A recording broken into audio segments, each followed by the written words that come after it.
It is the end of the beginning. Hi guys, welcome to the show. Lauren Shehadi alongside Jamey Eisenberg. It's the last preseason show and it couldn't come too soon. I like that. The end of the beginning. That's great. Thank you very much. All right, we're going to start out by talking about Peyton Manning. He's back. He's going to be back for the first regular season game. Jeff Saturday out. What is his injury with a knee injury? What does that mean for the offensive line, Joseph Adai? It means that the Colts offense is going to be a little bit dicey. But we'll start with Peyton Manning. That's obviously the biggest player in the fantasy world. He is the number 2 quarterback coming into the season. Continue to draft him as a number 1 fantasy option, worthy of a pick in the first round. We said all along he's going to be ready for the season. The Colts had no concerns about it. He showed up fine in practice. So far, the knee looks to be okay. But if his starting center is out, right now the injury is going to keep Saturday out for 6 weeks. I know that's hard to say, Saturday out for 6 weeks. But, he's going to be, a little bit of a concern for, his injury is going to be a little bit of a concern for Peyton because he does help him in those no-huddle offensive situations. But I still think Peyton's going to put up tremendous numbers. Same thing with Joseph Adai because Adai doesn't really run through the middle too much. So I think you should really have no concerns with the Colts and their offense. They should continue to put up good numbers and be good fantasy producers. If it's a short-term injury for Saturday, Justice could fill in. But if it's a longer-term injury, they're going to have to reconfigure the offense. That's right. All right. Colts, Bengals, Manning out. What about Hoosh and Rudy Johnson? Rudy Johnson, the coach, is kind of frustrated with that injury, right? A little bit. It's been a little bit of a struggle with Rudy and Coach Marvin Lewis. But Johnson's been dealing with this hamstring problem. He's going to play in the preseason finale, which is something all fantasy owners should keep an eye on if you get the chance to. I still think Johnson's going to be with the Bengals this year. We've had the trade rumors out there that they're looking to shop Johnson for a wide receiver, but I don't think they're going to get enough value for him, so he probably ends up with the team this year. This could also be sort of a motivational ploy. You should still draft Chris Perry with probably a mid-round pick, somewhere around 8, round 9 in most leagues. He's a great handcuff option to Johnson. Both guys will probably play a lot, and I think you'll see with our projections coming out for week 1 that Perry will be able to do some things in the first game as well. But I still think both guys should be fine, and when you're talking about Houshmandzadeh, he's going to be okay. Chad Johnson's the receiver, I think, to keep an eye on in this scenario. He's dealing with the torn labrum in his shoulder. All right, let's talk more about quarterbacks in Baltimore. Who's it going to be? Well, Warner's in Arizona, but what about in Baltimore? In Baltimore, it's pretty interesting at this point because Kyle Bowler is another, speaking of torn labrums, he's got a torn labrum in his throwing shoulder.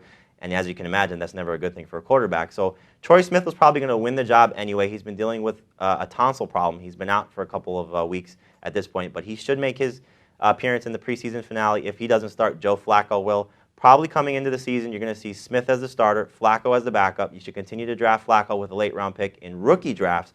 But in seasonal leagues, leave both these guys alone because they don't really have a ton of weapons to throw to. Todd Heap could be the most affected by this decision, but I think Smith will get Heap the ball enough to keep Heap as a number 1 fantasy option. Jamey, let's get to it. Let's talk about our 12-team mock draft. I picked Randy Moss, number 4. We've been getting some emails about it, why I picked him. And I'll tell you why. I'm not an expert. Hey, but I tell you what.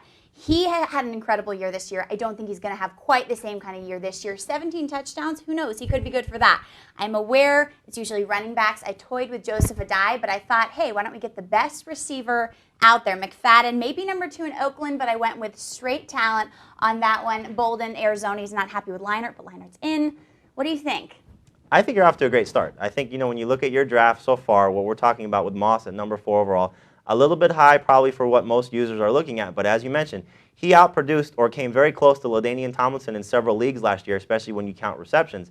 And so he may not put up, as you mentioned, 23 touchdowns again, but if he gives you 17 at the number 4 selection, you're talking about maybe between him and Brady, but to get the number 1 receiver when you can get a guy like Brett Favre later, which I think you did round, 6 or 7? So that's a great pick for you right there. I think your team is off to a great start. You're going to be competitive. I'm a little concerned about you. Thank you very much. I hope my team can stack up as well. Expert. Well, let's talk about your team Sure. next. Tell me who you picked. Well, I took Adrian Peterson 2nd overall. I think there's no problem with taking him at that high, at that selection.